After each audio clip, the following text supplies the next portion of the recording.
So hello friends, welcome to another video of stock market. आज हम discuss करने वाले हैं डेल्टा कॉर्प के बारे में। स्टॉक को लेके जो न्यूज़ है वो है अक्टूबर महीने से ये स्टॉक एफएनओ में शामिल होगा। एंड उससे पहले इस स्टॉक में हमने अच्छा खासा बाइंग देखा। आज ये स्टॉक ऑलमोस्ट 11% ऊपर ट्रेड कर रहा है। स्टॉक का प्रेजेंट प्राइस है 210, हालांकि टुडेज हाई इज 215। नाउ अगर इस पर्टिकुलर स्टॉक के बारे में हम और कुछ इंपॉर्टेंट पैरामीटर्स को देखा, आज का जो 250 नहीं है, इसका 52x हाई भी है। एंड अगर हम 52x लो को देखें वो 100 है, यानी स्टॉक ने ऑलमोस्ट डबल रिटर्न दिया इन द लास्ट 1 ईयर। अगर इस पर्टिकुलर स्टॉक के हम कुछ और इम्पॉर्टेंट चीज़ों को डिटेल्स में देखें, so due to it's a loss making company, so इसका प्रेजेंटली कोई पीई नहीं है। एंड अगर इस पर्टिकुलर कंपनी के हम सेक्टर पी को देखें वो है 92.41। नाउ अगर इस पर्टिकुलर स्टॉक के हम टेक्निकल एंड फंडामेंटल चीज़ों को डिटेल्स में देखें तो सबसे पहले हम जानेंगे स्टॉक के टेक्निकल चीज़ों के बारे में।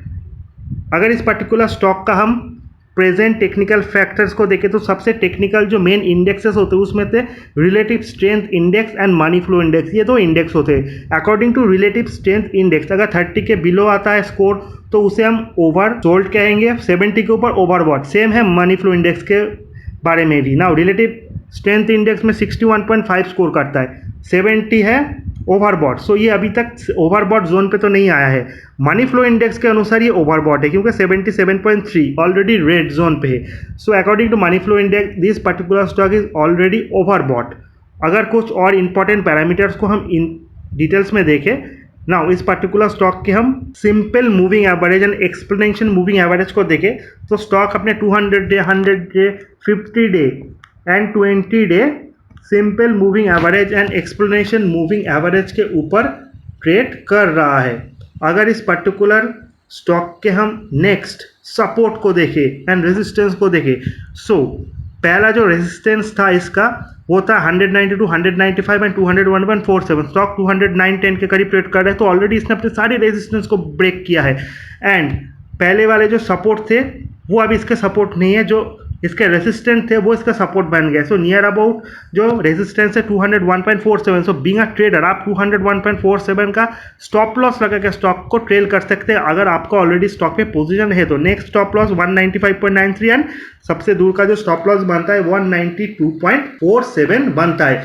ये था टेक्निकल पैरामीटर्स में स्टॉक का डिस्कशन। अगर इस पर्टिकुलर स्टॉक के हम फंडामेंटल चीज़ों को और डिटेल्स में देखें, so as I said stock का जो ड्यूरेबिलिटी, वैल्यूएशन एंड मोमेंटम है, durability wise stock is not durable क्योंकि वो बहुत वोलाटाइल है। Valuation wise stock is definitely expensive. जिस प्राइस पे being a loss making company तो obviously valuation is expensive, but momentum is very strong. जब से ये न्यूज़ आया स्टॉक एफएनओ में शामिल होगा, स्टॉक में अच्छा खासा बाइंग है एंड मोमेंटम बहुत स्ट्रॉन्ग है टेक्निकल पैरामीटर्स के ऊपर। नाउ अगर इस पर्टिकुलर स्टॉक के हम शेयर होल्डिंग पैटर्न्स को देखें, पब्लिक होल्डिंग है 52.14%, प्रोमोटर्स होल्डिंग 33%, एफआई का 7.78%, म्यूचुअल फंड का 6.73% का स्टेक है। अगर फंडामेंटल चीज़ों को हम और डिटेल्स में देखें इस पर्टिकुलर स्टॉक के, तो इन दैट केस हम अगर इस पर्टिकुलर स्टॉक के रिजल्ट को डिटेल्स में एनालिसिस करें तो जून के रिजल्ट बहुत ही खराब है comparing to March. Only 76 crore का सेल्स आया है, operating profit negative 28 crore against 79 crore and profit before tax negative 35 crore against 77 crore and जो नेट प्रॉफिट 58 करोड़ था मार्च के महीने में वो नेगेटिव 29 करोड़ आया है। हालांकि लास्ट फ्यू क्वार्टर्स का अगर हम रिजल्ट देखें, सो जून टू जून जो 5 क्वार्टर्स थे उसमें 3 क्वार्टर्स में तो कंपनी ने लॉस शो किया है। ओनली मार्च क्वार्टर में 58 करोड़ का प्रॉफिट था एंड दिसंबर में ओनली 1 करोड़ का प्रॉफिट इस पर्टिकुलर कंपनी ने शो किया है। सो अगर पर्टिकुलर टेक्नोलॉजी एंड फंडामेंटली देखें तो दोनों पैरामीटर्स में ये स्टॉक वीक है। सिर्फ स्टॉक का मोमेंटम स्ट्रॉन्ग है क्योंकि ये एफएनओ में शामिल होगा। अगर नेक्स्ट क्वार्टर के रिजल्ट में स्टॉक का रिजल्ट अच्छा होता है तो सारी चीज़ें टर्न आउट हो सकती है। अगर रिजल्ट अच्छे रहे तो ऑब्वियसली ब्रोकरेज टारगेट भी बढ़ेंगे एंड सारे लोग इस स्टॉक को बुलिश हो जाएंगे। लेकिन रिजल्ट फिर से नेगेटिव आता है, सो मुझे नहीं लगता कि 210 का प्राइस भी दैट टाइम जस्टिफाई होगा। ये था डेल्टा कॉर्प को लेके एनालिसिस। मार्केट में बहुत सारे स्टॉक भी है जिनका फंडामेंटल स्ट्रॉन्ग है, टेक्निकल स्ट्रॉन्ग है, आप उस स्टॉक में इन्वेस्ट कीजिए। ये स्टॉक थोड़ा रिस्की है फॉर न्यू ट्रेडर स्पेशली। अगर आप एक प्रोफेशनल ट्रेडर है then it's a different matter. ये था डेल्टा कॉर्प को लेकर मेरा एनालिसिस। वीडियो इन्फॉर्मेटिव अच्छा लगे चैनल को लाइक, सब्सक्राइब और शेयर करना मत भूलिए। See you in the next video. Till then good bye.